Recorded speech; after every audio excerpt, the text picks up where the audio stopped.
said, a monumental day in the history of Egypt. A spokesman for Egypt's Muslim Brotherhood has now confirmed that ousted President Mohammed Morsi is currently being held under house arrest by the military. The spokesman also saying that one of the ousted president's senior aides, Essam El-Haddad, is being held by the military authorities.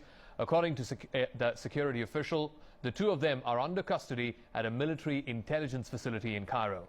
Reports also saying that security forces have arrested two Muslim Brotherhood leaders. They are preparing for more arrest warrants to be issued against members of the Brotherhood.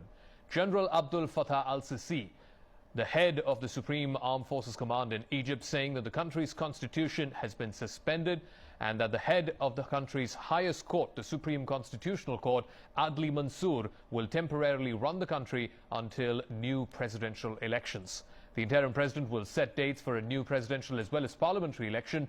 But in response to that dramatic announcement, there have been clashes between pro and anti-Morsi demonstrators. It's been continuing over the past week or so. According to latest reports, 14 people are confirmed dead and hundreds of others injured right across the country. Let's try and get a sense of what's happening there right now. It's 4 o'clock in the morning in Cairo. We're getting live pictures from Tahrir Square, and these are images reminiscent of January 2011. Remember, tens of thousands had gathered back then too. They were protesting against the rule of Hosni Mubarak, the then president. Now, some folks saying there are more people out on the streets of Tahrir and in central Cairo than was seen back in January of 2011. They've been out there for the last few days now protesting against the government of President Mohammed Morsi and the way in which these protests were handled.